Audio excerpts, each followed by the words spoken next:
Hi, this is Indraja. Welcome to YK TV special debate. పేదలకు ఇల్లు కట్టిస్తామనే పేరుతో వందల కోట్లు ప్రజాధనాన్ని రాక్రీట్ సంస్థ ఎలా దారి మళ్లించిందో సాక్ష్యాధారాలతో సహా బయటపడింది.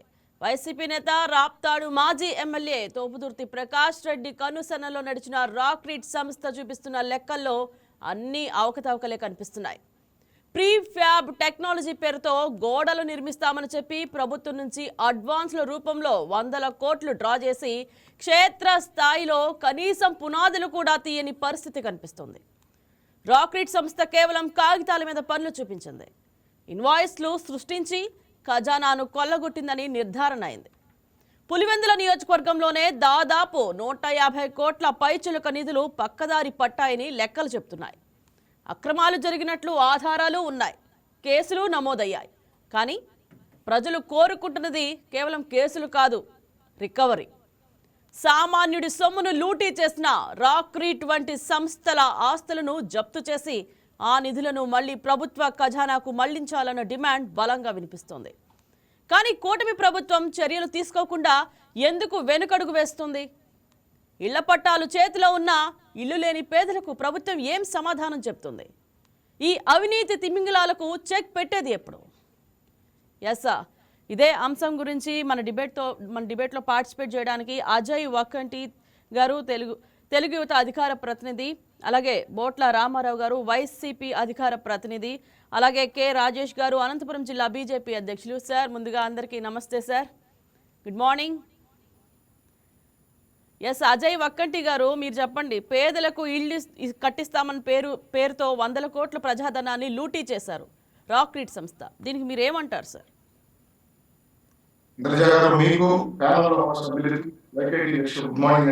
మార్నింగ్ అండి. ఓ పేదవాడికి సొంత ఇల్లు ఉండాలనేది ఒక కళ. ఆ కళను సాకారం చేయాల్సిన బాధ్యత ప్రభుత్వాలది. గతంలోనైనా ఇప్పుడైనా ఏ ప్రభుత్వం అయినా ఆ పేదవాడి కళ నిజం చేయడం కోసం పనిచేయాలి. కానీ గత ప్రభుత్వం, వైసీపీ ప్రభుత్వం రాష్ట్రంలో జగనన్న కాలనీల పేరిట, పిఎం ఆవాస్ యోజన పేరుతో వచ్చిన ఇళ్లలో కూడా పేదవాడిని కూడా దోచుకున్న ఘనత ఈరోజు బయటపడింది. ఆ ఘనత వైసీపీ ప్రభుత్వానికి దొరుకుతుంది. రాక్రీట్ సంస్థ తోపుదుర్తి ప్రకాష్ రెడ్డి గారి సమీప బంధువు అమర్నాథ్ రెడ్డి గారిది అనేది అందరికీ తెలిసిన విషయమే. విజిలెన్స్ ఎంక్వైరీ పడింది.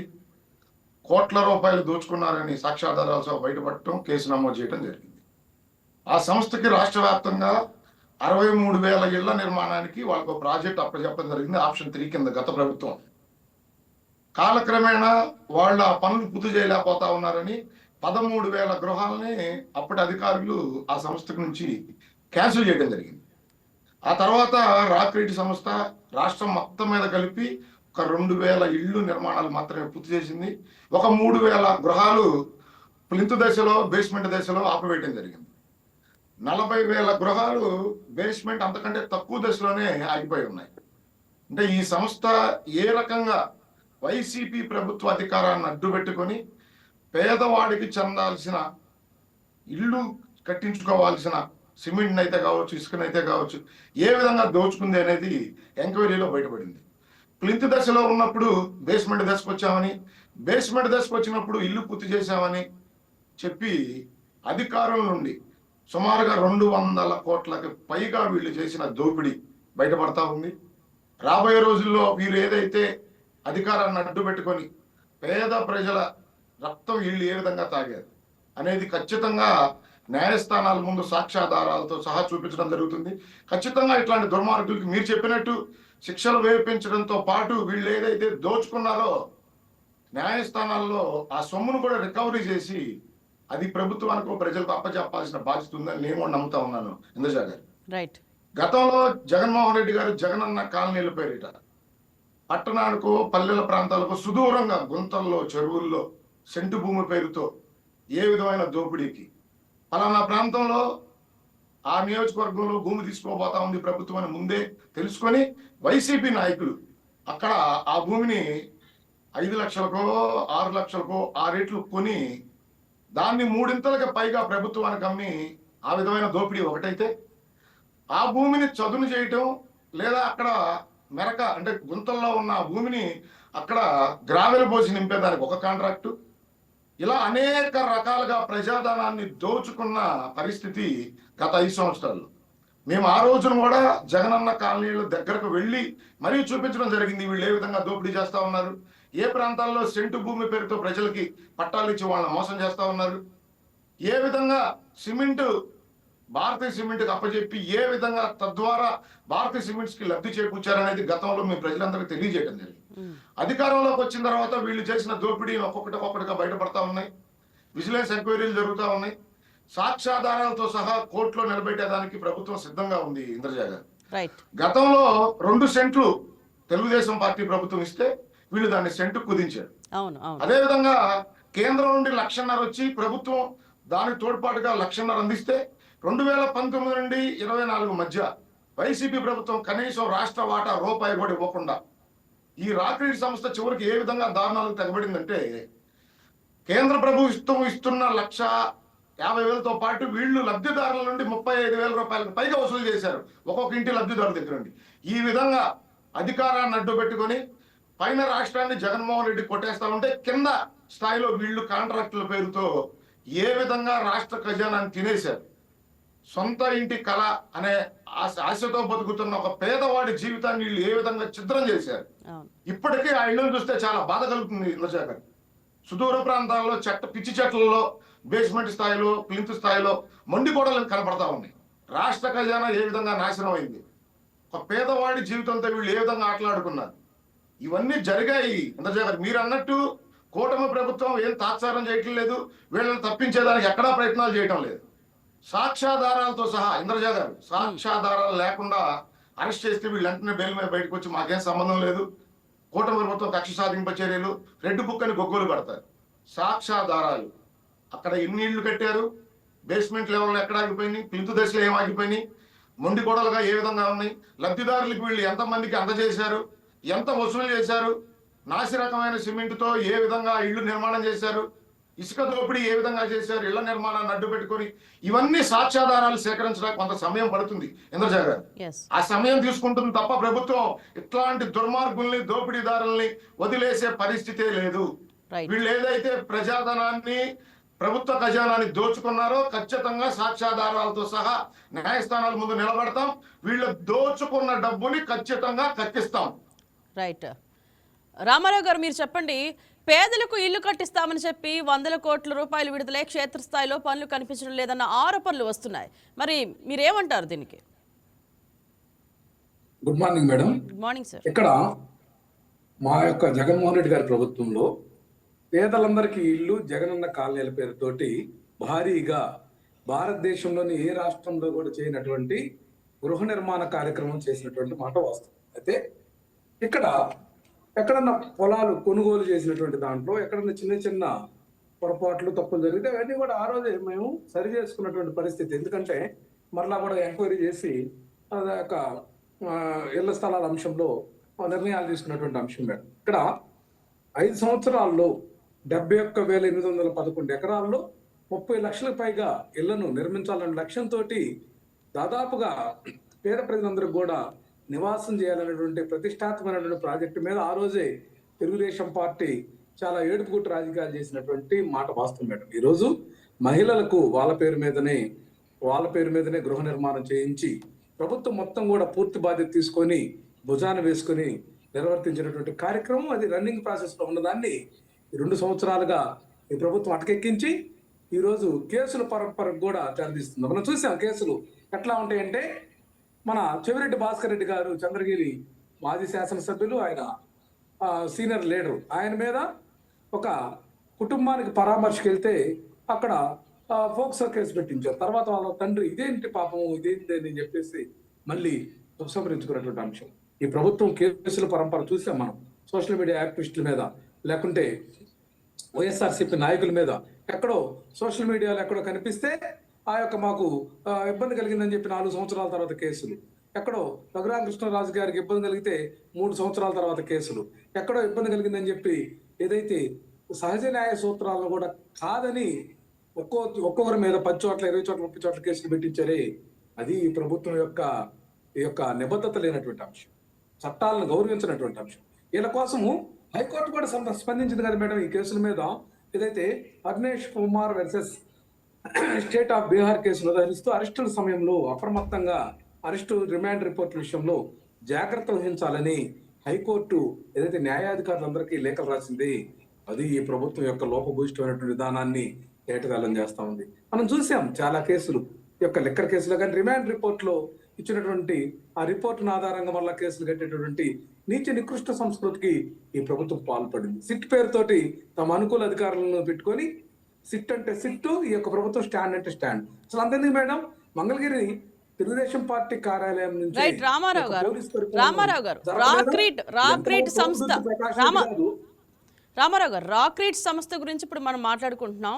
ఫ్యాబ్ టెక్నాలజీ పేరుతో నిధులు దుర్వినియోగం జరిగిందా లేదా? లేదు మేడం, ఎక్కడా కూడా ఏ విషయంలో కూడా నిధుల దుర్వినియోగం అనేటువంటి అంశము వైఎస్ఆర్ కాంగ్రెస్ పార్టీ ప్రభుత్వం జరగలేదు మేడం.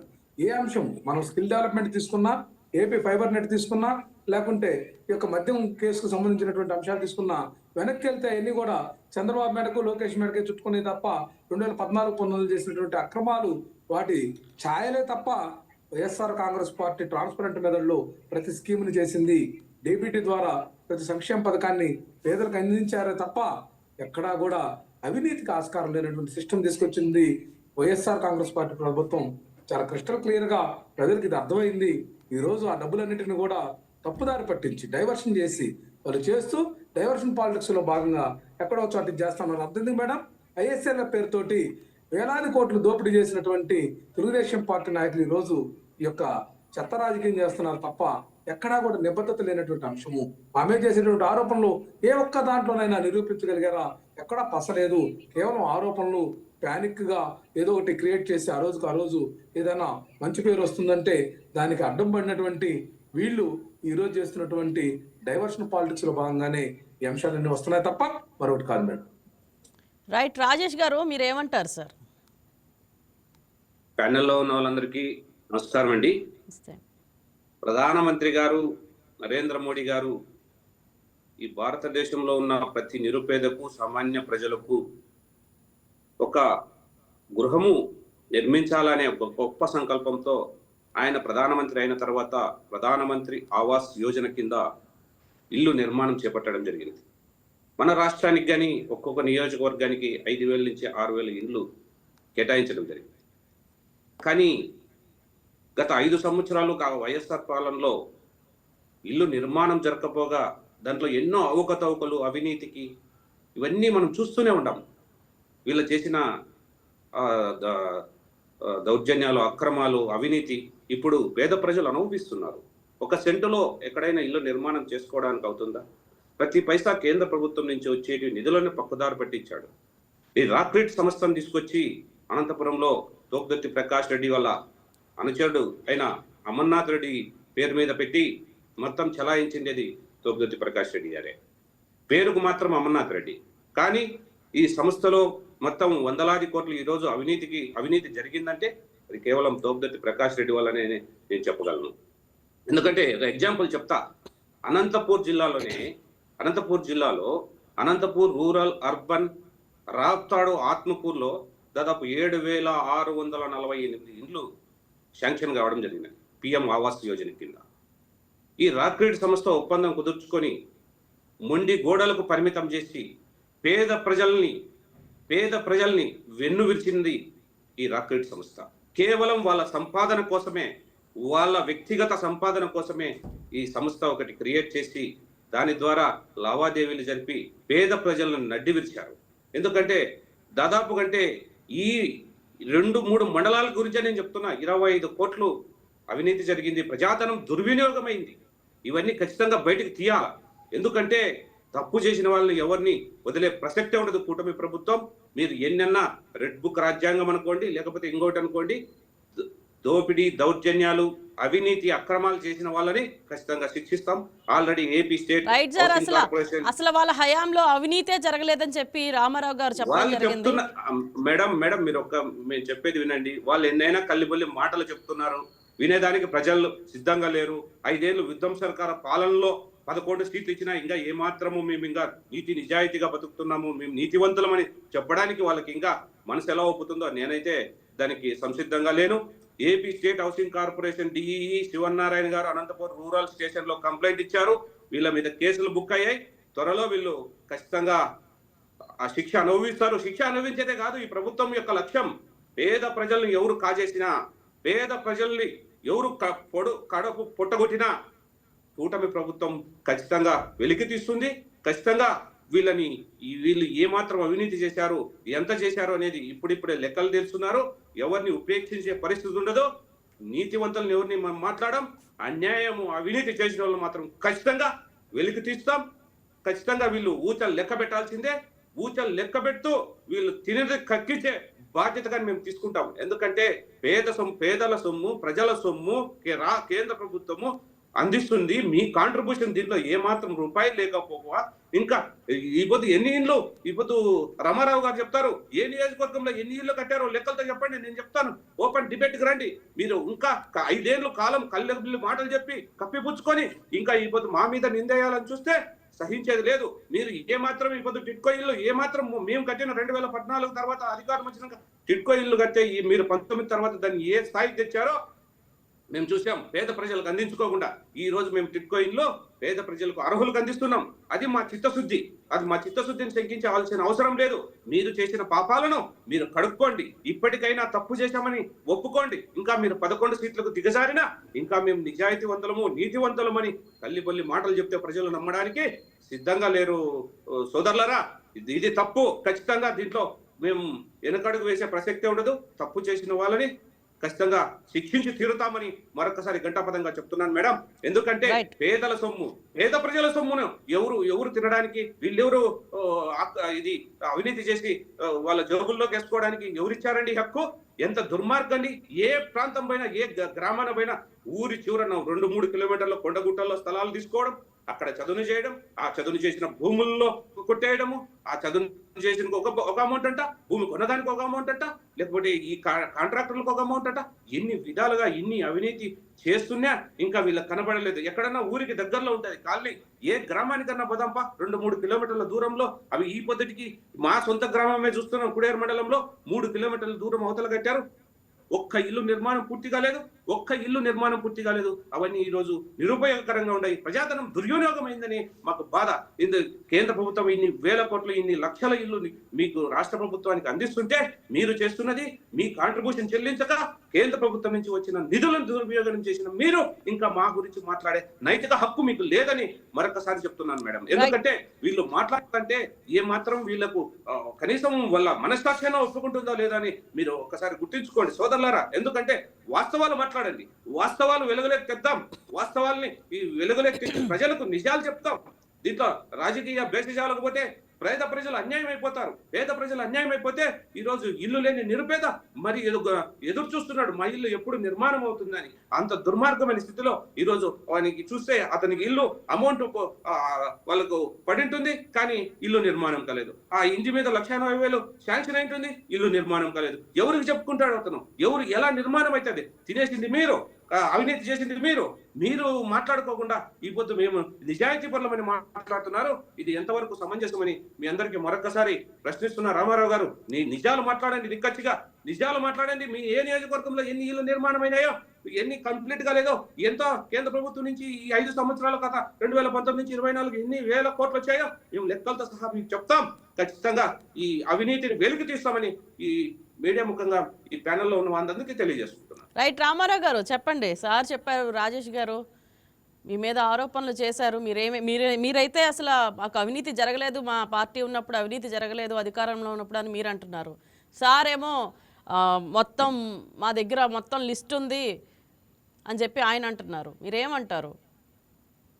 ఇప్పుడు వాళ్ళు మాట్లాడేటువంటి లిస్టులన్నీ కూడా అసంబద్ధమైనటువంటి లిస్టులు మేడం. ఇక్కడ పేద ప్రజలకు ఇల్లు అందించేటటువంటి దాంట్లో కాంట్రాక్టుల అంశం, వీళ్ళు చేసేటువంటి అంశం, లేకపోతే మా యొక్క ప్రభుత్వంలో లేకపోతే మా యొక్క పార్టీలో ఉన్నటువంటి వ్యక్తులు చేసేటటువంటి కాంట్రాక్టులు లేకపోతే పనుల అంశంలో వీళ్ళు చెప్తున్నారే, వీళ్ళ యొక్క విధానం చూస్తా ఉంటే చూసాం. మనం పోలవరం ప్రాజెక్టులో చూసాం కదా మేడం, ట్రాన్స్ట్రాయ్ ఎవరిది? రాయపాటి సాంబశివరావు గారు. అట్లాగే పుట్టా మహేష్ నవయోగ కంపెనీ, అట్లాగే ఏదైతే ఇప్పుడు గురించి రామోజీరావు మాట్లాడండి. దాని మీద subject అవినీతి పోయినాడు, అది వ్యక్తి. మాట్లాడు. అది గుర్తుంచుకోండి. పోలవరం రమేష్ గారు. పైన subject ఇక్కడ అవినీతి అంటే ఇప్పుడు ఈ సంస్థలో ఏం జరిగినాయి లొసుగులు అవి చెప్పండి. పనులు చేయకుండా దండుకోవటం, పనులు చేయకుండా డబ్బులు దండుకోవటం, అట్లాగే చేయాల్సిన పని చేయకుండా మట్టి పనుల కోసం ఏదైతే తాపత్రయపడ్డారే మీ పార్టీ వాళ్ళు, అది అవినీతి అంటే. దానికి సంబంధించినటువంటి వ్యవహారానికి సంబంధించినటువంటి వీలు కల్పించినటువంటి ప్రభుత్వం చేయించిందే అది పాలనలో వైఫల్యం అంటే. ఇది గమనించుకోండి. మీ యొక్క అవినీతి పరాకాష్ట లేకపోతే ఈ భారతదేశంలో ఈ యొక్క ఆంధ్రప్రదేశ్లో అవినీతి ఎక్కడి నుంచి పుట్టిందంటే చంద్రబాబు నాయుడు గారి కాడి నుంచే పుట్టింది అనేది ప్రతి ఒక్కరికి తెలిసిందే. ప్రభుత్వాల అవినీతి. మీరు కూడా మా మీద విమర్శలు చేసేటటువంటి ఆ యొక్క అర్హత కానీ మీకు ఆ యొక్క విధానం కానీ లేదని చెప్పి చెప్తా ఉన్నా. రైట్ రాజేష్ గారు మీరు చెప్పండి సార్. అర్హత గురించి మీరు మాట్లాడకండి. అర్హత గురించి మీరు మాట్లాడకండి.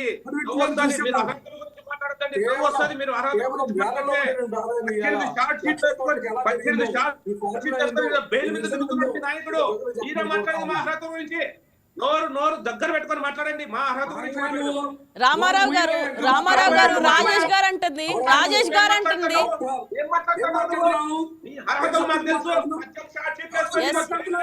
ఎస్ ఒకరి తర్వాత ఒకరు మాట్లాడండి సార్ ప్లీజ్. ప్రజలు ఉమ్మేస్తున్నారు. నోరు మూసుకొని మాట్లాడు నువ్వు. రైట్ రాజేష్ గారు రాజేష్ గారు ఒక్క నిమిషం.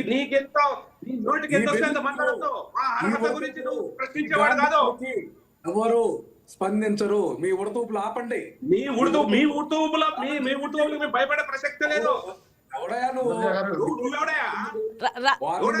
రామారావు గారు రాజేష్ గారు ప్లీజ్ ఒక్క నిమిషం రామారావు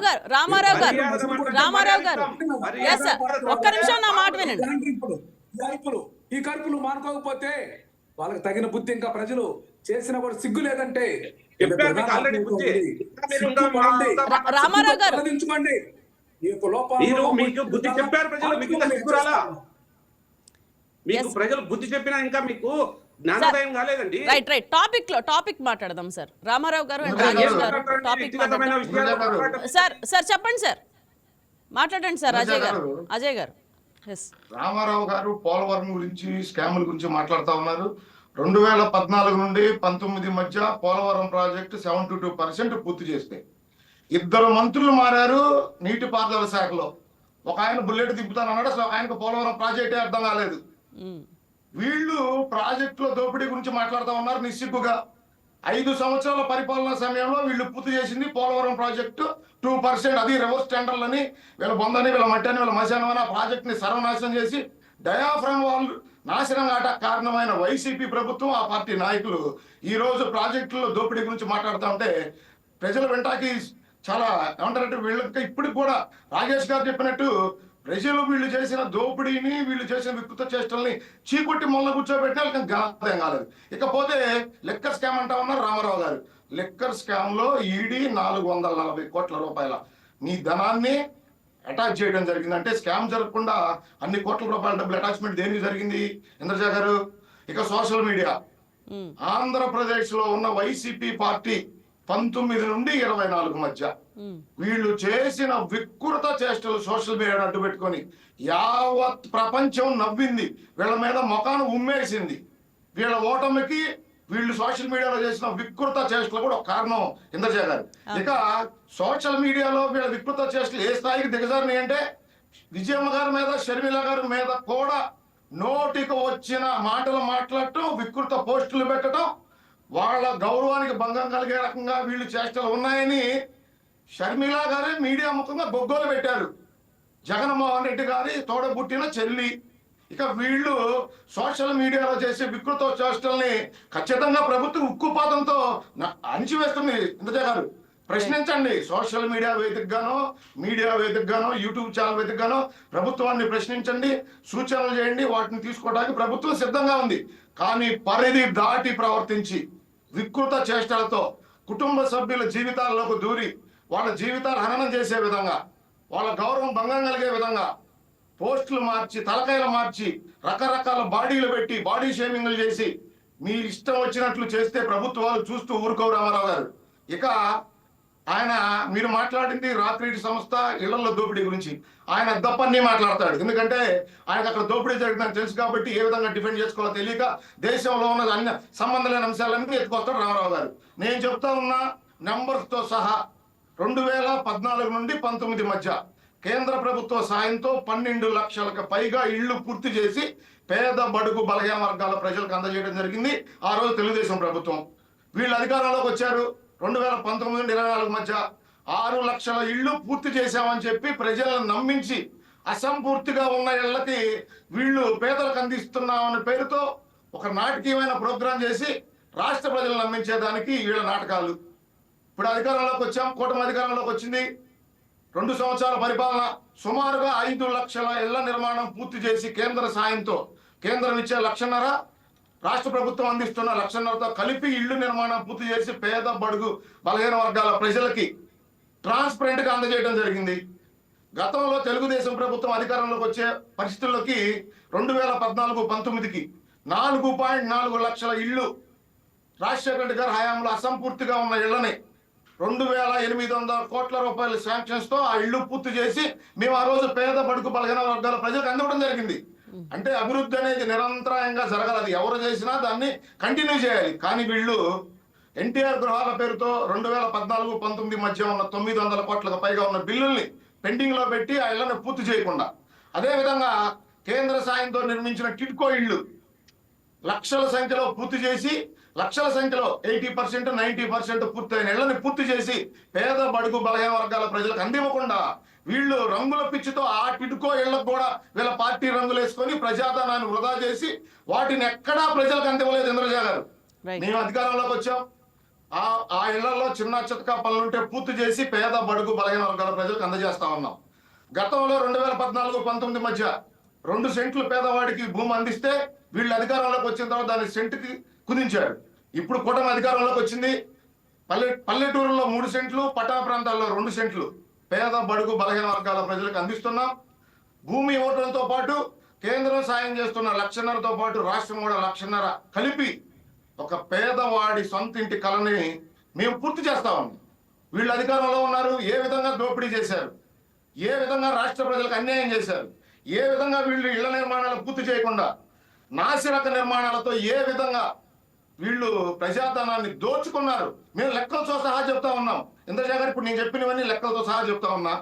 దమ్ము ధైర్యం ఉంటే నేను చెప్పిన అబద్ధం నిరూపించేదానికి రామారావు గారిని ఆర్టీఐ ఒకటి ఏమని చెప్పండి, దాంట్లో నిజాలు బయటకు వస్తాయి కదా.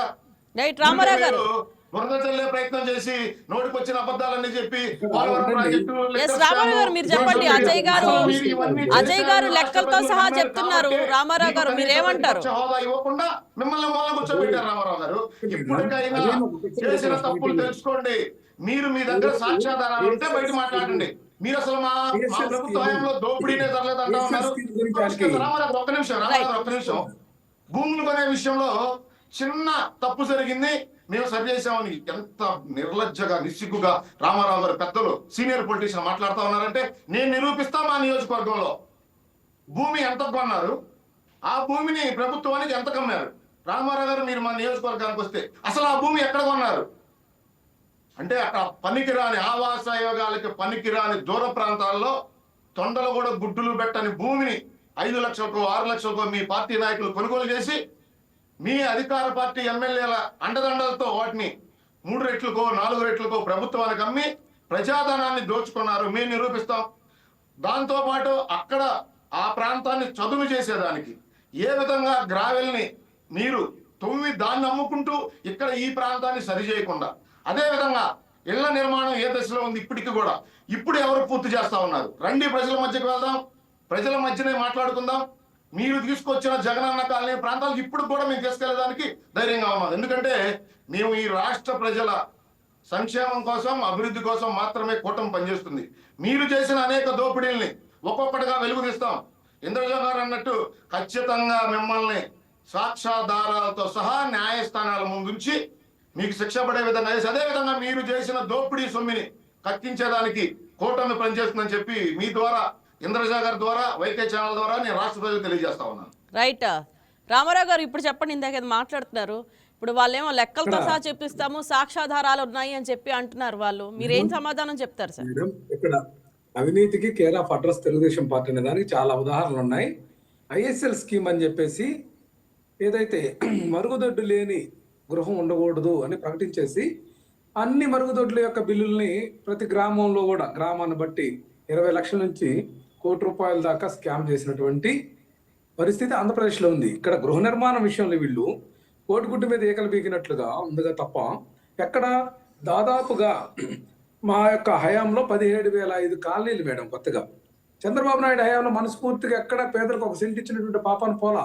అసలు అంతేందుకు మేడం ఎన్నో కోర్టు కేసులు వీళ్ళు ప్రతి కాలనీ మీద కూడా న్యూసెన్స్ చేసినటువంటి విధానం. అట్లాగే ఇక్కడ ఆ లెవెలింగ్ సాక్ష్యాధారాలతో చెప్పడం జరిగింది అన్న రామారావు అన్న. తెలుగుదేశం ప్రభుత్వ హయాంలో 2 సెంట్లు ఇచ్చామన్నా. తెలుగుదేశం ప్రభుత్వ హయాంలో 2 సెంట్లు ఇచ్చాం. కూటమి అధికారంలోకి వచ్చిన తర్వాత పల్లెటూరు ప్రాంతాల్లో 3 సెంట్లు ఇస్తున్నాం, పట్టణ ప్రాంతాల్లో 2 సెంట్లు ఇస్తున్నాం. మీరు చంద్రబాబు నాయుడు గారు కూటమి ప్రభుత్వం 1 సెంటు ఏ రకంగా మాట్లాడతారు నాకు అర్థం కాదు రామారావు గారు. వాళ్ళు నిర్ణీత గడువు దాటిన తర్వాత అజయ్ గారు ఒక్కసారి విందాం. రామారావు గారు ఏం చెప్తున్నారు ఒకసారి విని విధానం చూస్తే 54,000 మందికి రాజధాని ప్రాంతంలో ఉన్నటువంటి పేదలకు పట్టాలు ఇస్తే వాటిని నిర్ద్వందంగా రద్దు చేసేటటువంటి ఆలోచన అంటే వీళ్ళకి పేదల మీద కంటికింపు ఉంది, వీళ్ళకి పేదలకు సహాయం చేసేటటువంటి ఉద్దేశం కానీ అటువంటి విధానం కానీ వీళ్ళ యొక్క చరిత్రలోనే లేదు. ఏంది మేడం అసలు చెప్తా ఉంటే ఈ రోజు చూస్తా ఉంటే దాదాపుగా లక్షలాది మంది తాము ఇంటి స్థలానికి సంబంధించి ఈరోజు లేకపోతే గృహానికి సంబంధించి యజమానులు సంతోషపడుతుంటే వీళ్ళు ఏడుగుట్టు రాజకీయాలు తప్ప తెనాలి చెందినటువంటి గీతాంజలి విషయం చూడండి మేడం. ఆవిడ తనకి ఇంటి పట్టా వచ్చింది, ఇల్లు శాంక్షన్ అయిందని చెప్పేసి ఆమె సోషల్ మీడియాలో పోస్ట్ చేస్తే ఆమెను ట్రోల్ చేస్తే ఆమె తన బిడ్డలను కూడా కాదని చెప్పేసి ఆత్మహత్యకు పాల్పడింది. అది ఈ యొక్క ఐటీడీపీ కానీ తెలుగుదేశం పార్టీ వల్ల ట్రోలింగ్స్ ఎలా ఉంటాయంటే పేద ప్రజలను ఆత్మహత్య చేసుకునే అజయ్ గారు చెప్పండి. అజయ్ గారు చెప్పండి. ఎస్ రామారావు గారు ఒక్క నిమిషం. రామారావు గారు ఎస్ రామారావు గారు ఒక్క నిమిషం ఆగండి. రామారావు గారు గ్రానైట్ నుంచి ఎస్ రామారావు గారు ఒక్క నిమిషం అజయ్ గారు ఏదో మాట్లాడతారంటే ఒక్క నిమిషం మీరు ఆవు కథలు చెప్పుకుంటా పోతే వింటారు మీకు సిద్ధంగా లేదు. దయచేసి ఒక నిమిషం ఆగండి. నేను మిమ్మల్ని క్వశ్చన్ అడుగుతాను. ఒక నిమిషం ఆగండి. రైట్ రామారావు గారు ఎస్ రామారావు గారు ఒక్క నిమిషం గురించి వైసీపీ వాళ్ళు మాట్లాడద్దులేండి. రామారావు గారు ఒక్క నిమిషం ఎస్ అజయ్ గారు కంటిన్యూ చేయండి. ఇంద్రజ గారు 2019 నుండి 24 మధ్య జగన్మోహన్ రెడ్డి చేస్తున్న దోపిడీ విధానాలని, విధ్వంసకర విధానాలని సోషల్ మీడియా వేదికగా వీళ్ల మాదిరి బూతులు పంచాంగం లేకుండా ప్రశ్నించిన వారిని వీళ్ళు ఏ విధంగా అరెస్టులు చేశారనేది మీతో పాటు రాష్ట్ర ప్రజలందరూ చూశారు. ఈ రోజు ఏదైతే రామారావు గారు మాట్లాడుతూ ఉన్నారో కళ్ళబుల్లి మాటలు, అంజలి గారి మరణానికి ఐటీడీపీ కారణం అని చెప్తా ఉన్నారు. ఆ రోజు మీరు అధికారంలో ఉన్నారు.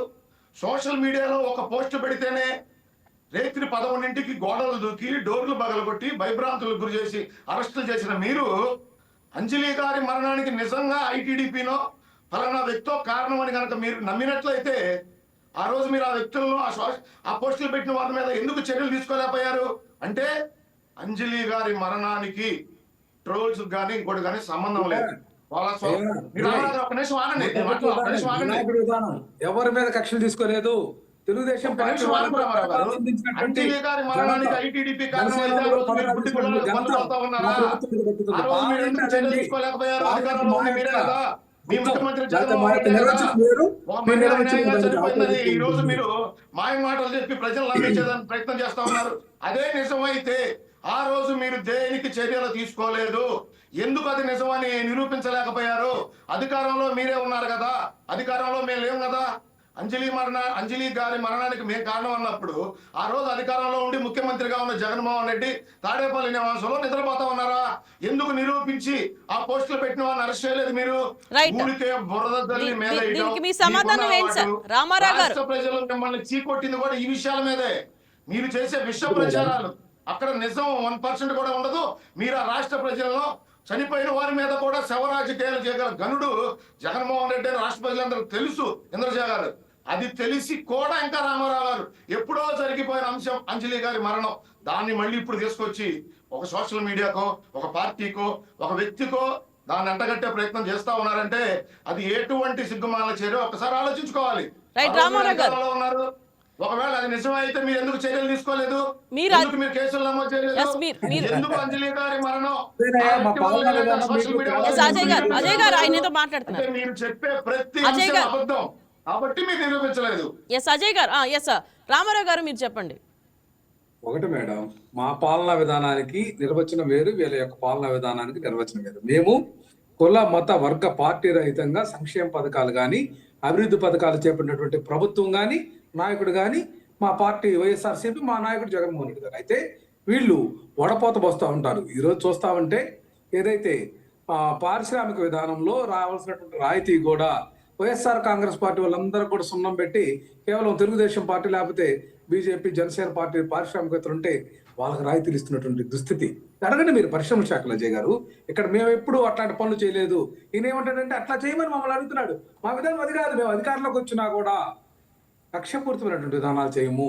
మీ సార్ ప్రవర్తన మార్చుకోమని చెప్తాం తప్ప. తప్పు చేసిన వాళ్ళకి శిక్ష పడాలా లేదా?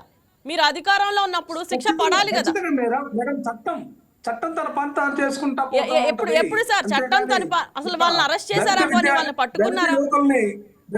కాదు మేడం, దళిత యువకులకు ఒక విధానము, లేకపోతే పుట్టా మహేష్ లాంటి వాళ్ళకి ఒక విధానం. మా పార్టీ విధానం కాదు, మా యొక్క నాయకుడు జగన్మోహన్ రెడ్డి గారి విధానం కాదు. ఏదైనా చిన్న తప్పు చేస్తే లేకపోతే చిన్న సాకు చూపించి నడి రోడ్డు మీద లాఠీలతోటి బాధించినటువంటి సంస్కృతి మీది. పుట్టా మహేష్ లాంటి వాళ్ళని కాపాడుకుంటున్నటువంటి డ్రగ్స్ కేసులు ఇరుక్కున్నా ఎటువంటి ఉలుకు పలుకు లేకుండా చేస్తున్నటువంటి విధానం మీది. మా విధానం అది కాదు. రైట్. డాక్టర్ సుధాకర్ గారి విషయంలో డాక్టర్ సుధాకర్ గారి విషయంలో చిన్న మాస్క్ అడిగినందుకు రామారావు గారు డాక్టర్ సుధాకర్ గారి విషయంలో ఏం జరిగింది మీది? ఇంద్రజా గారు, రైట్. రాజేష్ గారు సార్ చెప్పండి సార్. ఈ వైసీపీ నాయకులు ఎంతసేపు అజయ్ గారు ఒక్క నిమిషం. అజయ్ గారు చర్చ ఎందుకోసం పెట్టారు? రైట్. అజయ్ గారు ఒక్క నిమిషం. ఎన్ని వేల కోట్లు, వందల కోట్లు దుర్వినియోగం చేసేసారు, దాని గురించి మాట్లాడుకోకుండా రామారావు గారు నోటికొచ్చిందలా మాట్లాడి ఆయన చాతుర్యాన్ని ప్రదర్శించొద్దని అయితే నేను చెప్తా ఉన్నా. రైట్. అజయ్ గారు, రాజేష్ గారు మాట్లాడుతున్నారు. ఎస్ కంటిన్యూ చేయండి సార్. ఇప్పుడు మనము ఈ చర్చకు పిలిచింది, చర్చలో మాట్లాడాల్సిన విషయాలన్నీ మాట్లాడడం లేదు, కానీ దానికి సంబంధం లేని విషయాలు అన్నీ దీనిపై తెరపైకి తెస్తున్నారు. ఇప్పుడు గతంలో జరిగిన విషయాలన్నీ వాళ్ళకి తెలుసు. వాళ్ళు ఎవరన్నా తప్పు చేసింటే శిక్షించమని మేమేం కోరినాం కదా. ఎవరు తప్పు చేసినా దీంట్లో దోషుల్ని కఠినంగా శిక్షించాలనే మా వాదన. అంతేగాని మీరు వేరే దాంట్లకు ముడిపెట్టడము ఇది మంచి పద్ధతి కాదు. ఇప్పుడు ఈ సంస్థ ఏ నియోజకవర్గంలో ఎన్ని వేల ఇండ్లు కట్టామని ఒప్పందం కుదుర్చుకుంది, ఎన్ని ఇండ్లు నిర్మాణమైనాయి, మీకు వచ్చిన ధనం ఎంత వృధా అయింది, ఎన్ని ఇండ్లు నిర్మాణం కాలేదు, దీని మీద మా చర్చ. అంతేగాని ఎక్కడెక్కడో ఒకసారి పోలవరం అంటాడు, ఒకసారి అంజలి ఆత్మహత్య అంటాడు, ఇంకా మేము చెప్పుకుంటా పోతే సుధాకర్ని చంపడం, ఇంకా డోర్ డెలివరీస్, ఇవన్నీ చాలా ఉంటాయి. మేము మాట్లాడదలుచుకోలేదు విషయాలన్నీ. మీరు చెప్పాల్సిన విషయాలు సూటిగా చెప్పుకుందాం, మాట్లాడదాం. అంతేగాని సంబంధం లేని విషయాలన్నీ తెచ్చి ఈ చర్చలో పెట్టడము సమంజసం కాదు. ఇంద్రజా గారు, మీరు కానీ ఇది కంట్రోల్ చేయాలి. ఏ విషయాన్ని మనం ఈ రోజు మాట్లాడదలుచుకున్నాము ఆ విషయాన్ని మీరు క్షుణ్ణంగా మాట్లాడమని చెప్పండి. అంతేగాని మేము మాకు ఉన్నాయి దండిగా మాట్లాడాలంటే చాలా ఉన్నాయి. అవి ఇప్పుడు ఇది మాట్లాడడము అసంబద్ధము. ఇప్పుడు మాట్లాడాల్సిన అంశాలు చాలా ఉన్నాయి. దాని గురించి మాట్లాడమనం, మేము ఏదైనా వివరణ ఇస్తాము, వాళ్ళు చెప్పమని, వాళ్ళ వాదన వాళ్ళు చెప్పమనండి. కానీ అంతిమంగా ప్రజలు నిర్ణయిస్తారు. దీంట్లో ఏం ఒరిగేది లేదు. తప్పు చేసిన వాళ్ళు చట్టం, ఆయన చెప్తున్నాడు చట్టం పని తను చేసుకుని పోతుందని. చట్టం తన పని తాను చేస్తుంది కాబట్టే వీళ్ళకు ఉలుకుపాట. అంతే, చట్టం తన పని చేస్తుంది కాబట్టే ఉలుకుపాట. లేదంటే ఇంతకు ముందు మాదిరి అన్ని వాళ్ళ సొంత ఎంపీని కొట్టినా, సొంత ఎంపీని హింసించినా ఇవన్నీ కనపడలేదు. అప్పుడు చట్టం కనపడలేదు, ఇప్పుడు మాత్రమే చట్టం కనిపిస్తుంది. చట్టం ఇప్పుడు మాత్రమే వీళ్ళు కనిపిస్తుంది. చట్టానికి మేము ఎప్పుడు లోబడే ఉంటాం. రామారావు గారు, తన పని తాను చేసుకుపోవాలనేదే మా యొక్క ఆకాంక్ష. రామారావు గారు, మేడం ఎస్ మనం టాపిక్ మాట్లాడదాం. మీరు అంజలి గారి విషయం తీశారు, కొంతమంది పేర్లు తీశారు. ఇప్పుడు వాళ్ళు అనేది ఏంటంటే మేము తీస్తాము, డాక్టర్ సుధాకర్ గారి పేరు తీస్తాము, డోర్ డెలివరీ తీస్తాము, అన్ని తీస్తాం, మా దగ్గర కూడా ఉన్నాయి అంటున్నారు. సార్ మీరు చెప్తున్నట్టు అవినీతి ఏమి జరగకపోతే పూర్తి ఆడిట్ కి మీరు సిద్ధంగా ఉన్నారా? ఈ ప్రశ్నకి మీ సమాధానం ఏంటి? 100% మేడం, 100% మేడం. ఎక్కడ కూడా ట్రాన్స్పరెంట్ మెథడ్లో మేజర్ యాక్టివిటీస్, మేజర్ స్కీమ్స్ చేసినటువంటి ఘనత మా ప్రభుత్వానికి ఉంది. దాని మీద ఏమైనా వస్తే కూడా మేము చూస్తే మేడం, సెబ్ అని చెప్పేసి ఇసుకలో కానీ లేకపోతే మద్యంలో కానీ అక్రమాలు జరగకుండా స్పెషల్ ఎన్ఫోర్స్మెంట్ బ్యూరో అనేటువంటి వ్యవస్థని మా నాయకుడు జగన్మోహన్ రెడ్డి గారు తీసుకొచ్చి పారదర్శకంగా ట్రాన్స్పరెంట్ మెథడ్లో చేస్తే ఈ రోజు వీళ్ళు అవినీతి అక్రమాలు జరుపుకోవడానికి వీలుగా ఆ వ్యవస్థను విధ్వంసం చేశారు. అట్లాగే దిశ చట్టం చూసాం కదా మేడం, దిశను కూడా ఈ రోజు ధ్వంసం చేశారు. ఈ రోజు మహిళల మీద అఘాయిత్యాలు ఎందుకు ఈ యొక్క పాలన లోపభూయిష్టం ఉంది. అదే కాదు మేడం, ఈ రాష్ట్రంలో పోలీసు వ్యవస్థకు రైట్ సార్, 5 ఏళ్ల సార్ రామారావు గారు 5 ఏళ్ల అధికారంలో ఉండి, అమలు చేసేదానికి రామారావు గారు ఒక్క నిమిషం 5 ఏళ్ల అధికారంలో ఉండి పేదలకు ఇల్లు ఇవ్వడంలో ఎందుకు గ్యాప్ వచ్చింది, ఎందుకు డిలే అయింది చెప్పండి. ఇక్కడ చంద్రబాబు నాయుడు గారి సర్కారు ఏ రోజు కూడా పేదలకు పట్టుమని ఒక ఇల్లు ఇవ్వడానికి కూడా మనస్ఫూర్తిగా ఒక సెంటు స్థలం ఇవ్వడానికి కూడా ఇష్టపడలేదు మేడం. రైట్, నేను అనేది మీ అధికారంలో ఉన్నప్పుడు సార్, మీరు అధికారంలో ఉన్నప్పుడు అడగబోయా నువ్వు, ఆపోయా నువ్వు, అజయ్ నువ్వు బాలమేధావి సార్ టాపిక్ రండి సార్, టాపిక్ మాట్లాడదు అజయ్ గారు. యాంకర్ మాట్లాడుతుంది నీకేం పని, తింటానే ఉంటావు. నీకు మైండ్ పని సబ్జెక్ట్ ఉండదు, వచ్చిన అబద్ధాలన్నీ మాట్లాడతావు. సబ్జెక్ట్ ఉండదు, అడిగిన సబ్జెక్ట్ మీద మాట్లాడడం చేత కాదు. అడిగిన అజయ్ గారు తిక్క మాటలు మాట్లాడబాక. అజయ్ గారు వాయిస్ ఏం మాట్లాడుతున్నావు? Wait worst fellow. Right sir వ్యక్తిగత సార్ అట్లా మాట్లాడటం కరెక్ట్ కాదు. రామారావు గారు మీరు టాపిక్ డైవర్ట్ చేసి సార్ వ్యక్తిగతంగా అట్లా మాట్లాడుతున్నారు. రామారావు గారు తప్పు సార్. రామారావు గారు వ్యక్తిగతంగా మీరు అలా మాట్లాడకూడదు డిబేట్ లో. రామారావు గారు రామారావు గారు వ్యక్తిగత ఆరోపణలు చేయకుండా వ్యక్తిగత ఆరోపణలు చేయకుండా టాపిక్ మాట్లాడతాం సార్, అది కరెక్ట్ కాదు. అది మీరు మాట్లాడినా కరెక్ట్ కాదు, వాళ్ళు మాట్లాడినా కరెక్ట్ కాదు.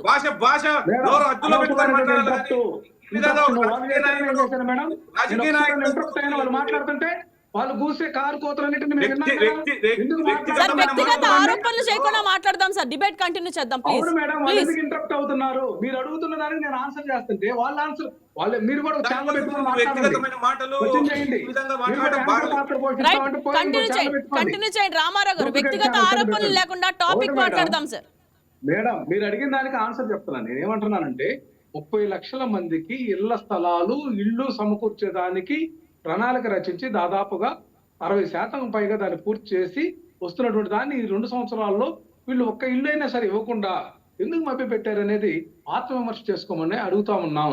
అట్లాగే ఏదైతే జగనన్న కాలనీలు పేరు పెట్టారని చెప్పేసి అక్కడ మౌలిక సదుపాయాలు కంటిన్యూగా రావాల్సినటువంటి జరగాల్సినటువంటి పనులు ఏదైతే కరెంటు కానీ నీటి కుళాయిలు కానీ ఎన్నింటి అంశాల్లో కూడా వీళ్ళు అడ్డుపడి అక్కడ జరిగినటువంటి పనులు కూడా అస్తవ్యస్తమయ్యేటటువంటి నీచమైనటువంటి స్థితికి ఈ రోజు వీళ్ళు దిగజారి ఈ రోజు వచ్చి డిబేట్స్ లో రాంగ్ యాటిట్యూడ్ రాంగ్ వాయిస్ చేస్తా ఉంటే ఎంతవరకు సమంజసం ఆలోచించుకోమంటున్నా. నేనేమి అప్పీల్ చేస్తున్నా సౌహృదయంతో. వీళ్ళు పేదల అంశంలో కానీ ఈ రాష్ట్ర ప్రభుత్వంలో పాలన అంశంలో కానీ ఆత్మ విమర్శ చేసుకొని ఇప్పుడు ఫెయిల్యూర్స్ కూడా మీరు సరి చేసుకొని మెరుగైనటువంటి పద్ధతుల్లో పాలన చేసేదానికి యాక్షన్ కానీ సూచనలు కానీ సలహాలు తీసుకొని ముందుకు పొమ్మంటే ఏం మేడం ఈ యొక్క విషపు ఏదైతే క్రీడ లాగా మా పార్టీ మీదనో లేకపోతే మా ప్రభుత్వం మీదనో వీళ్ళు చెప్పడం తప్ప 2 సంవత్సరాలుగా ఈ రోజు కూడా రియలైజ్ కాకుండా మన ప్రభుత్వం ఎక్కడుంది, మనం ఎందుకు పీడిఎస్ బియ్యం అమ్ముకుంటున్నాం, ఎందుకు ఉచిత ఇసుక ఇస్తామని ఇవ్వలేకపోతున్నాం, ఎందుకు సూపర్ 6 అని చెప్పేసి మోసపూరితమైన హామీలు ఇచ్చి ఎందుకు అమలు చేయలేకపోతున్నాం, ఎందుకు నిరుద్యోగ వృత్తి ఇవ్వలేకపోతున్నాం, ఎందుకు మహిళలకు 1500 ఇస్తామని చెప్పి ఇవ్వకుండా మనం ఎందుకు చేస్తున్నాం అనేటువంటి ఆలోచన చేస్తే రియలైజ్ అవుతారు. కానీ ఎంతసేపటికి వైఎస్ఆర్ కాంగ్రెస్ పార్టీ ఏం చేసింది, కోడిగుడ్డు మీద ఎన్ని ఏకలపోయేమో అనేది లెక్కలేసుకుంటా ఉంటే ఉపయోగం లేదు మేడం. ఎన్ని గమనిస్తా ఉన్నారు నిర్మాణ విషయంలో కానీ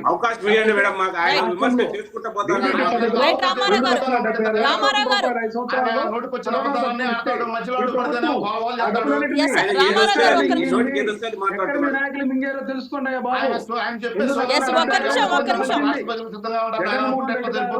డీబీటీ పథకం ద్వారా డీబీటీ ద్వారా సిస్టమ్ ద్వారా డీబీటీ మెదడులో పంచింది 2,76,000 కోట్లు మేడం 5 సంవత్సరాలు. వీళ్ళు ఆ డబ్బులన్నీ ఎక్కడ దాచారు, ఎక్కడ డైవర్ట్ చేశారు అనేది ఆలోచన చేయండి. మీ నాయకులు అడగండి. దమ్ముంటే ఈ డబ్బులన్నీ ఎటుపోయి జగన్మోహన్ రెడ్డి గారు ఇచ్చినటువంటి డబ్బుల స్థానంలో మనం ఏం చేసామనేది మీరు దిశానిర్దేశం చేసుకోండి, లేకపోతే ప్రశ్నించుకోండి, లేకపోతే మీ నాయకుల్ని అడిగి పేద ప్రజలకు న్యాయం చేసే విధానంలోకి రండి. పేద ప్రజలు అలవటిస్తున్నారు అన్నపానీయాలకు కూడా. ఈ రోజు చూస్తా ఉంటే ఎన్ఆర్జీఎస్ కూలీలకి ఏమాత్రం మనం పనులు కల్పించాము, ఫీజు రియంబర్స్మెంట్ లో ఏం చేస్తున్నాము, ఎందుకు ఫెయిల్ అవుతున్నాము, ఫీజు రియంబర్స్మెంట్ ఎందుకు చేయలేకపోతున్నాం, ఆరోగ్యశ్రీకి నెట్వర్క్ హాస్పిటల్కి ఎందుకు బిల్లులు పే చేయలేకపోతున్నాం అనేది ఆత్మవిమర్శ చేసుకుని మీ పార్టీ మీ ప్రభుత్వాన్ని ఆలోచించి ప్రశ్నించుకోండి. అంతేగాని ఆయన ఇక్కడికి వచ్చి మా మీద ఏదో అబద్ధ ప్రచారాలు, విష ప్రచారాలు చేస్తూనే ఉన్నాడు. కాని విషయాలు అజయ్ గారు. Yes, అజయ్ గారు. అజయ్ గారు. ఏ మాత్రం ప్రజలు విశ్వసించరు, ప్రేక్షకులు విశ్వసించరు. మీరు రిలీజ్ కమ్మని నేను రైట్ అజయ్ గారు మీరు కంటిన్యూ చేయండి సార్. చేస్తా ఉన్నా. ఎస్ అజయ్ గారు చెప్పండి. ఇంద్రజా గారు, రాక్ క్రీట్ సంస్థ ఈ రాష్ట్రంలో ఇళ్ల నిర్మాణం కోసం చేపట్టిన ఒక ప్రాజెక్టు, దాంట్లో అవినీతి జరిగింది. వేమిరెడ్డి ప్రభాకర్ రెడ్డి గారు రైట్ రామారావు గారు ఒక్క నిమిషం కంటిన్యూ చేయండి. వారు ఏం చెప్తున్నారో విందాం, వారు ఏం చెప్తున్నారో విందాం. రామారావు గారు మీరు చెప్పినప్పుడు ఒకటే, వాళ్ళ పార్టీలో చేరితే మాత్రం వాళ్ళు మంచివాళ్ళు, మిగతా పార్టీలో ఉంటే చెడ్డవాళ్ళు. నేను నెంబర్స్ తో చెప్తా ఉన్నాను, మీరు దానికి ఏదైనా ఆధారాలు ఉంటే చెప్పండి, నేను నెంబర్స్ సహా చెప్తా. అందరూ చేశారయ్యా కాంట్రాక్ట్ లో, ఒకరు కాదు. వినండి స్వామి, నేను చెప్పేది వినండి. నేను నెంబర్స్ తో సహా చెప్తా ఉన్నా, దానికి మీ దగ్గర ఆధారాలు ఉంటే మాట్లాడండి, నేను మాట్లాడండి. తర్వాత మీరు చెప్పండి, మీరు చెప్పాల్సిన అవగాహన అంతా చెప్పండి. ఆరోపణలు చేస్తా Yes, ఉన్నారు. రామారావు గారు ఒక్క రన్నింగ్ నిమిషం కామెంటరీ అవసరం లేదండి. Sir, continue చేయండి. రన్నింగ్ కామెంటరీ అవసరం లేదు. అవును, ఇందాక ఎందుకు చేసావయ్యా? గుర్తుందా నీకు? ఇందాక ఎందుకు రండి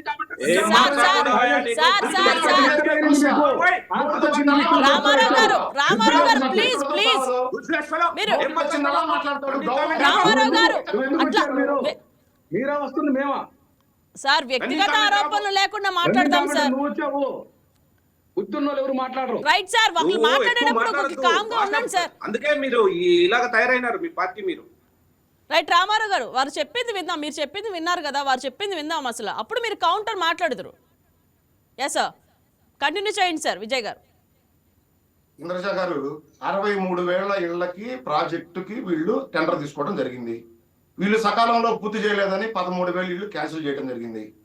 ఆ సంస్థ 2,000 ఇళ్లు పూర్తి చేసింది. 3,000 ఇళ్లు మొండికొడల దశలో ఉన్నాయి. 40,000 ఇళ్లు ప్లింతు దశలో, బేస్మెంట్ దశలో ఉన్నాయి. కానీ ఆ సంస్థకి వైసీపీ ప్రభుత్వం 50,000 ఇళ్లకి బిల్లులు చెల్లింపు చేయడం జరిగింది. అది విజిలెన్స్ ఎంక్వైరీలో బయటపడింది. 200 కోట్లకు పైగా ఆ స్కామ్ జరిగింది. ఈ రోజు నేను ఏ ప్రాంతానికి వెళ్ళినా వీళ్ళు చేసిన స్కామ్, భూమి కొనుగోలులో కానీ, ఆ భూమి చదును చేసే విషయంలో కానీ, అక్కడ వాళ్ళ కల్పించే సదుపాయాలు, మౌలిక సదుపాయాల విషయంలో వీళ్ళు ఏ రకంగా దోచుకున్నారు, ఆ ఇళ్ల నిర్మాణం ఏ విధంగా నాసిరకంగా జరిగింది, ఏ రకంగా సిమెంట్ వాడారు, ఎవరు సిమెంట్ వాడారు, ఇవన్నీ నిరూపించేదానికి ప్రభుత్వము మేము సిద్ధంగా ఉన్నాం. ఇక రామారావు గారు చెబుతూ చంద్రబాబు నాయుడు గారు పేద ప్రజలకు ఒక ఇల్లు అయినా ఇచ్చారా, ఒక సెంట్ అయినా ఇచ్చారంట ఉన్నారు. 2014-19 మధ్య ప్రభుత్వం ప్రతి పేదవాడికి 2 సెంట్లు భూమి ఇవ్వడం జరిగింది. కేంద్ర ప్రభుత్వ సాయంతో 12,50,000 ఇళ్లకు పైగా నిర్మాణం పూర్తి చేసి పేద బడుగు బలహీన వర్గాల ప్రజలకు అందజేయడం జరిగింది. వీళ్ళు అధికారంలోకి వచ్చిన తర్వాత 6 లక్షల ఇళ్లు మాత్రమే ప్రజలకు అందించి, అది కూడా అసంపూర్తిగా ఉన్న ఇళ్లు, ఒక అంటారు బటన్ నొక్కిన మాదిరి ఒక ప్రోగ్రాం ఏర్పాటు చేసి రాష్ట్ర ప్రజలను మోసం చేసేదానికి అసంపూర్తిగా ఉన్న ఇళ్లు అందించారు. ఇక ఇటుకో ఇళ్ల నిర్మాణం ఏ విధంగా పూర్తయింది?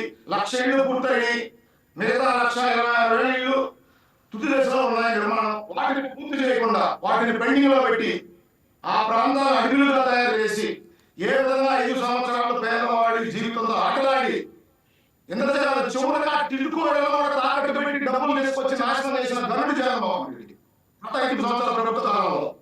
మేము అధికారంలోకి వచ్చాం. ఈ 2 సంవత్సరాల కాలంలో ప్రతి పేదవాడికి పల్లె ప్రాంతాల్లో 3 సెంట్లు, పట్టణ ప్రాంతంలో 2 సెంట్లు భూమి ఇవ్వడంతో పాటు కేంద్ర ప్రభుత్వం సాయం చేస్తున్న రక్షణతో పాటు రాష్ట్ర ప్రభుత్వం మరో రక్షణ కలిపి సుమారుగా 5 లక్షల ఇళ్ల నిర్మాణం పూర్తి చేసి వేల మాదిరి అసంపూర్తిగా ఉన్న ఇళ్లు పేద ప్రజలకు అందజేయాలి. 5 లక్షలకు పైగా సుమారుగా ఇళ్లు పూర్తి చేసి పేద బడుగు బలహీన వర్గాల ప్రజలకు అందివ్వడం జరిగింది. ఏదైతే జగన్మోహన్ రెడ్డి ప్రభుత్వ హయాంలో పెండింగ్ లో ఉన్న అసంపూర్తిగా ఉన్న ఇళ్ల నిర్మాణం కానీ, మౌలిక సదుపాయాల వసతులు కానీ యుద్ధ ప్రాతిపదికన కూటమి ప్రభుత్వం పూర్తి చేస్తా ఉంది. దమ్ము ధైర్యం ఉంటే వస్తే మేము చూపిస్తాం. ఇక 2026-27 సంవత్సరానికి బడ్జెట్ లో గృహ నిర్మాణానికి కూటమి ప్రభుత్వం 6,300 కోట్ల రూపాయలు కేటాయించడం జరిగింది.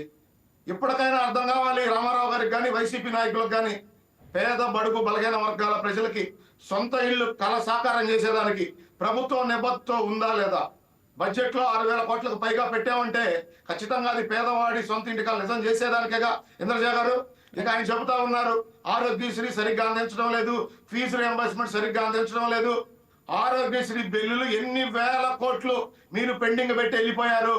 మీరున్న సమయంలో ఆసుపత్రులు ఆరోగ్యశ్రీలో వైద్యం చేసేదానికి నిరాకరించిన మాట నిజమా కాదా? నేను సాక్ష్యాధారాలు సహా నిరూపిస్తా. మీరు పెట్టిన వేల కోట్ల పెండింగ్ పెట్టిన బిల్లుల్ని ఈ రోజు ఈ ప్రభుత్వం చెల్లిస్తుందా లేదా? అదేవిధంగా మీరు చెప్పిన ఫీజు రియంబర్స్మెంట్, అదేవిధంగా మీరు సూపర్ 6 హామీలు అన్నారు. ప్రభుత్వం అధికారంలోకి వచ్చిన వెంటనే 3,000 రూపాయల పెన్షన్ 4,000 రూపాయలు చేసి పాత 2 నెలలతో కలిపి బడుగు బలహీన వర్గాల పేద ప్రజలకు అందివ్వడం జరిగింది. మీ మాదిరి 5 సంవత్సరాలు 200 పెంచుకుంటూ పోలేదు కూటమి ప్రభుత్వం. అదేవిధంగా ఉచిత సిలిండర్లు ఇస్తామన్నా 2 సార్లు ఉచిత సిలిండర్లు ఇచ్చాం. ఉచిత బస్సు ప్రయాణం అన్నాం, కోట్ల సంఖ్యలో మహిళలు ఉచిత ప్రయాణం చేస్తూ ఉన్నారు. అదే విధంగా రైతుకు అండగా నిలబడతాం అని చెప్పాం. కేంద్ర సాయంతో పాటు రాష్ట్ర సాయం కలుపుకొని ఇప్పుడు 2 సార్లకి వాళ్ళ అకౌంట్లో డబ్బులు వేయడం జరిగింది. అదే విధంగా ఈ రాష్ట్రంలో ఉద్యోగ కల్పన అని చెప్పాం. అధికారంలోకి వచ్చిన వెంటనే డిఎస్సి ఇచ్చాం, కానిస్టేబుల్ ఉద్యోగాలు నియామకాలు చేశాం, 1,00,000 కోట్ల రూపాయల పెట్టుబడులు తీసుకొచ్చి ప్రైవేట్ చేస్తా ఉన్నాం.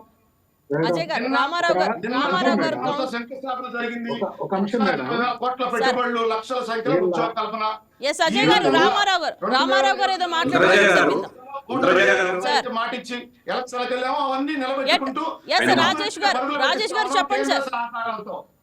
రాజేష్ గారు చెప్పండి. ఈ 2 సంవత్సరాల కాలంలో ఎన్ని ఇండ్లు నిర్మాణం చేసి పేద ప్రజలకు అందించామో ప్రజలందరూ గమనిస్తున్నారు, మననే చూసాము. అలాగే సూపర్ 6 విషయంలో 90% ఈరోజు చెప్పిన విధానంలో ఈ 2 సంవత్సరాల్లోనే మీరు పెన్షన్ 3,000 చేస్తామని 4 సంవత్సరాల్లో పెంచిన ఘనత మీది. మీరు నవ్వుతే మేము సమాధానం చెప్పలేమండి. మేము నిజాలు ఒప్పుకోకుండా మీరు మీ లెక్కలు మీకు చెప్తే కాదు. 4,000 రూపాయలు ఇస్తూ 2 నెలల బకాయిలు కానీ ఇచ్చింది మీరు. అది మీరు 3,000 రూపాయలు పెంచుతామని చెప్పి ఎన్ని నెలలకు ఎన్ని సంవత్సరాలకు ఇచ్చారో అది మీరు ఒక్కసారి మీ గుండె మీద చేయి వేసుకొని ఆత్మవిమర్శ చేసుకోండి. అంతేకాని మేము వేరే రకంగా మిమ్మల్ని అనడంలే, ఉన్నది వాస్తవాలు చెప్తున్నాము. ఈ రోజు ఇచ్చాము, కాదు తల్లికి వందనం ఇచ్చాము, తల్లికి వందనం అనే రామారావు గారు మీరు రన్నింగ్ కామెంట్ చేయదండి. నేను మాట్లాడలేక మళ్ళీ మీరు మాట్లాడుకోండి. నేను మాట్లాడలేక మీరు ఏమన్నా చెప్పండి, నేను వినేదానికి సిద్ధంగా ఉండా. అంతేగాని నేను మాట్లాడేటప్పుడు మీరు డిస్టర్బ్ చేస్తే ఎలాగా? మీరు పెద్దలు, మీరు అన్ని కలిసి మళ్ళీ మేమేమన్నా మాట్లాడితే మమ్మల్ని అబ్యూజింగ్ గా మాట్లాడుతున్నారు. ఏం పద్ధతి అండి? ఏం పద్ధతి అండి ఇది? మేము మాట్లాడేటప్పుడు ఆయన మాట్లాడితే ఆయన మమ్మల్ని అబ్యూజింగ్ గా మాట్లాడుతున్నాడు. మాట్లాడు, మంచి పద్ధతి కాదు. కంటిన్యూ చేయండి సార్. ఇప్పుడు ఉచిత సిలిండర్లు అన్నాము, ఇస్తున్నాము, తల్లికి వందనం ఇస్తున్నాము. ఈ రోజు చెప్పని హామీలు కానీ ఆటో వాళ్ళకి ఈ రోజు ప్రతి సంవత్సరం 15,000 రూపాయలు ప్రకటించాము. ఆటో వాళ్ళకి ఇవ్వద్దు, మనం ఇస్తున్నాము. ఇంకా మేము ఏ విషయంలో రైతులకు ఈ రోజు కేంద్ర ప్రభుత్వం 6,000, రాష్ట్ర ప్రభుత్వం 14,000, సంవత్సరానికి 20,000 రూపాయలు ప్రకటించాము, ఈ రోజు అందిస్తున్నాము. ఈ విధంగా మనం ఏ సంక్షేమమైన, అభివృద్ధి అయినా, రోడ్ల నిర్మాణం అయినా, లేకపోతే ఏ దాంట్లో మేము ఇప్పుడు రోడ్లు ఎంత అధ్వాన్న స్థితిలో ఉన్నటువంటి గ్రామీణ ప్రాంతాల్లో ఈ రోజు రండి, గ్రామీణ ప్రాంతాల్లో చూడండి ఎన్ని రోడ్లు, ఎన్ని వేల కోట్లతో నిర్మాణం అయిపోయినాయి. దాదాపు 5 లక్షల నుంచి 6 లక్షల ఇళ్ళు ఇప్పుడు పేద ప్రజలకు ఈ 2 సంవత్సరాల్లోనే అందించడం జరిగినది.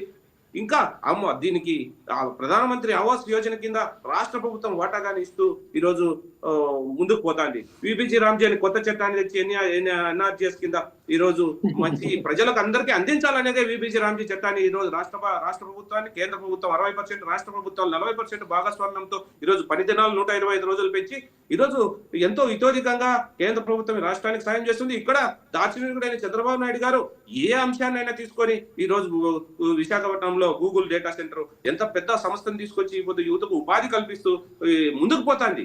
అంతేగాని మీరు విమర్శనాత్మకంగా ఉండాలి, సలహాలు ఇవ్వండి, సూచనలు ఇవ్వండి, మేము తప్పు చేసి సరిదిద్దుకుంటాం. కానీ లేనిపోని మాటలు చెప్పి గతంలో జరిగిన అవినీతి అక్రమాలను ఖచ్చితంగా ఈ రాక్రీట్ సంస్థ ద్వారా జరిగిన అక్రమాలను ఖచ్చితంగా వెలుగులోకి వచ్చాయి. వెలుగులోకి వచ్చినాకే వాళ్ళ మీద కేసులు కట్టడం జరిగినది. అంతేగాని ఏ ఆధారాలు లేకుండా కేసులు నిలబడవు, కోర్టులో నిలబడవు. ఆధారాలతోనే ఈ రోజు హౌసింగ్ కార్పొరేషన్ డిఈ శివనారాయణ గారు ఎస్ సార్, లాస్ట్ గా రామారావు గారు ఏదో మాట్లాడుతున్నారు. ఒక్కసారి లాస్ట్ 2 minutes సార్ రామారావు గారు కంటిన్యూ చేయండి. సంతోషం. ఎస్ రామారావు గారు చెప్పండి. ఒకటి మేడం, ఇక్కడ గతంలో 2014-19లో పూర్తి రుణమాఫీ చేస్తామని చెప్పేసి వాళ్ళు చేసింది ఏంటంటే 1,00,000 కుదించి దాన్ని కూడా 3 దఫాలు ఇచ్చి 2 దఫాలు ఎగ్గుతారు. అట్లాగే డ్వాక్రా మహిళలకు రుణమాఫీ చేస్తామని చెప్పి ₹1 కూడా కట్టద్దని చెప్పి ప్రోత్సహించి చివరికి వాళ్ళకి ఎగనామం పెట్టారు మేడం. ఇవన్నీ ఇప్పించమన్నాడు. నేను అంటే ఈ ప్రభుత్వం కంటిన్యూ అవుతుంది కదా, పొందిన తర్వాత మళ్ళీ ప్రభుత్వం వచ్చింది కదా, 2 సంవత్సరాలు చాలా ఇళ్ళు మేము కట్టించామని చెప్తున్నారు. అసలు ఇల్లు కట్టించడానికి ఆర్డర్ ఎప్పుడు ఇచ్చారు తెలుసండి? ఆర్డర్ కట్టాలనేటువంటి సర్క్యులర్ ఎప్పుడు జారీ చేశారు? 1.5 సంవత్సరం పూర్తయిన తర్వాత లేఖ రాశారు. ఇప్పుడిప్పుడే కట్టిస్తున్నాం కడుతున్నాం అని చెప్పి చెప్తున్నారు తప్ప ఎక్కడా కూడా ప్రోగ్రెస్ లేదు. అది తెలుసుకోవాలి మనం. ఎప్పుడు మన ప్రభుత్వంలో ఇప్పుడు వచ్చినటువంటి ఈ ప్రభుత్వం ఎప్పుడు మనకు ఆర్డర్ ఇచ్చింది హౌసింగ్ అనేది కూడా తెలుసుకోండి. నేనేమంటున్నానంటే ఎక్కడన్నా సరే ఇంకా అది విచారణ జరుగుతుంది. ఎక్కడ జరిగినటువంటి అంశాలు వీళ్ళు చెప్పినటువంటి అంశాలు ఇళ్ల నిర్మాణ కాంట్రాక్ట్ సంస్థలు ఏదైనా సరే జరిగితే దాని మీద విచారణ చేయించండి, కాదంటలేదు. అదే కోవలో ఈ మరుగుదొడ్డి లేని ఇల్లు లేదని చెప్పి ప్రకటించారే, ఎన్ని ఇళ్లలో మరుగుదొడ్లు కట్టారు, ఎన్ని ఇళ్లలో యొక్క బిల్లులు సహా చేశారు అనేది కూడా విచారణ చేయించుదాం. అదే అట్లా విచారణ చేయించి నిజాన్ని లిగ్గు తేల్చాలి తప్ప కేవలం తెలుపు డబ్బా కొట్టుకుంటా ఉంటే ఎట్లా అండి? ఇక్కడ చూస్తా ఉంటే మనము ఏదైతే తల్లికి వందనం కూడా ఎంతమంది తీసేశారు. అట్లా పెన్షన్ల విషయం మా ప్రభుత్వంలో చెప్పినటువంటి అంశం ఏంటంటే మేము 2,000 ఇస్తామని చెప్పేటప్పటికి చివరి 1 నెలలో చంద్రబాబు నాయుడు గారు ఎన్నికలకు పోతా ఆగమేఘాల మీద 2,000 పెంచారు. అప్పుడు మా నాయకుడు దీన్ని 3,000 వరకు పెంచుకుంటూ పోతామని చెప్పేసి ప్రతి సంవత్సరం 250 చొప్పున పెంచితే దాన్ని కూడా తప్పబడితే ఎట్లా అండి? వీళ్ళకి విధానం ఏదైతే చేశారు వీళ్ళు పెన్షన్ ఏదైతే ఎన్నికలు జరిగినటువంటి 3 నెలలకు కూడా కల్పిస్తామని చెప్పేసి ₹1,000 కల్పించినటువంటి పరిస్థితిలో మరి మిగతా స్కీమ్స్ కూడా ఫీజు రీయింబర్స్మెంట్ ఎందుకు మధ్యలో 1 సంవత్సరం ఎగ్గొట్టారు? అట్లాగే అన్నదాత సుఖీభవ మీరు మా రైతు భరోసా పేరు మార్చారు, దానికి నిధులు ఎందుకు ఎగ్గొట్టారు? అసలు స్పెషల్ ఎన్ఫోర్స్మెంట్ బ్యూరోని ఎందుకు తీసేశారు? ఎందుకు తీసేశారు? రైట్ అజయ్ గారు, రామారావు గారు, రాజేష్ గారు డిబేట్ లో పార్టిసిపేట్ చేసినందుకు చాలా thank you sir. Thank you very much. Yes ఈ రోజు ఆరోపణలు వినిపించాయి, సమాధానాలు కూడా వచ్చాయి, కానీ అసలు ప్రశ్న మాత్రం ఇంకా మిగిలే ఉంది. పేదలకు వాగ్దానం చేసిన ఇల్లు ఎక్కడ? ప్రజాధనం ఖర్చయితే దానికి జవాబు తప్పనిసరి. దర్యాప్తు కేసులు ఒకవైపు, కానీ ప్రజలు కోరేది స్పష్టత, బాధ్యులపై చర్యలు మరియు నష్టాల రికవరీ. అదే జరిగితేనే ఈ చర్చకు అర్థం ఉంటుంది. That's all for now. Keep watching YK TV. ఇది తెలుగువారి గుండె చప్పుడు.